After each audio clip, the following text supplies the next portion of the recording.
यो देशमा कोही न कोही जेल त जानै पर्छ। सुरुवात मबाट गर्नुहोस्, म तयार छु। अब त संसदीय समितिमा पनि तपाईहरुको बहुमत भयो होला। अब त मलाई ठग प्रमाणित गर्न तपाईलाई कुनै आपत पनि पर्दैन होला।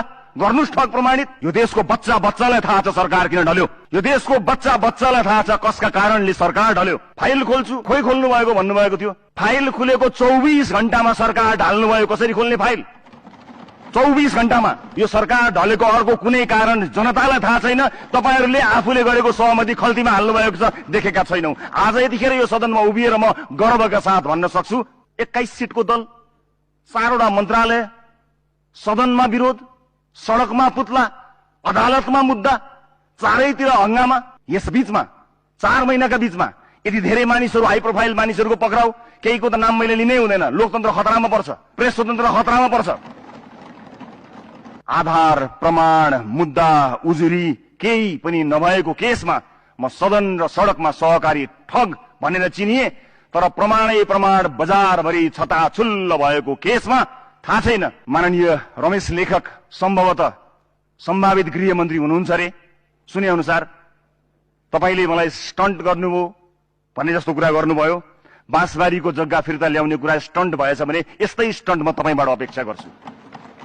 बाल मन्दिरको जग्गा फिर्ता ल्याउने कुरालाई स्टन्ट भन्नुहुन्छ भने माननीय ज्यूबाट म यही स्टन्टको अपेक्षा गर्न चाहन्छु। जनकपुरको 9000 बिघा जग्गाको अनुसन्धान सुरु भएको छ। नरोकेर मात्र स्टन्ट सुरुवात गरिदिनु होला। सम्पन्न गरेर त्यो स्टन्ट गर्नु हुन अनुरोध गर्न चाहन्छु। पतञ्जलिको जग्गाको कामलाई अगाडि बढाएर मद्दत गरिदिनु होला। म तपाईबाट त्यो स्टन्टको अपेक्षा गर्न चाहन्छु। बाँकी रह्यो नक्कली भुटानी शरणार्थीको विषय। अदालतले पक्राउ पूर्जी जारी गरेको अभियुक्तलाई भेट्न गएर भन्नुहुन्छ म तपाईको पक्षमा छु, तिनीहरूले गलत गरे, म तिनीहरूलाई ठिक पार्छु भनेर राज्य व्यवस्था तथा सुशासन समितिको सभापति सिङ्गो पार्टीका सांसद बोकेर अदालतले पक्राउ पूर्जी जारी गरेको अभियुक्तलाई गएर भन्नुहुन्छ तपाई सही हुनुहुन्छ, तपाईलाई अन्याय हुन दिनु भन्नुहुन्छ।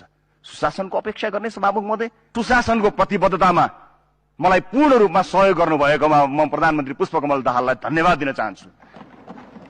मैले भने इतिहासमा प्रश्नहरू छन्, भविष्य मेरो चिन्ताको विषय होइन। तर वर्तमानमा सुशासनका मुद्दामा गर्न खोजिएका काममा जसरी पहिलो दिन उहाँलाई भेट्दाखेरि मैले भनेको थिएँ, तपाई राजनीतिको उत्तरार्धमा हुनुहुन्छ, हामी राजनीतिको सुरुवातमा छौं। यो संगमलाई वास्तवमा पुराना नेताहरूसँग बसेर हामीले काम गर्दा मात्र होइन, सँगै तस्बिर खिच्दा पनि हामीलाई हाम्रा शुभचिन्तकहरूले गाली गरिरहेका छन्। तर मुलुकलाई निकास दिने कुरामा तपाई प्रतिबद्ध हुनुहुन्छ कि हुँदैन? तपाई प्रतिबद्ध हुनुहुन्छ भने तपाईको उत्तरार्ध र हाम्रो शुभारम्भले एउटा राम्रो संगम दिन सक्यो भने मुलुकमा सुशासनको एउटा नयाँ आयाम कायम हुन्छ। तपाई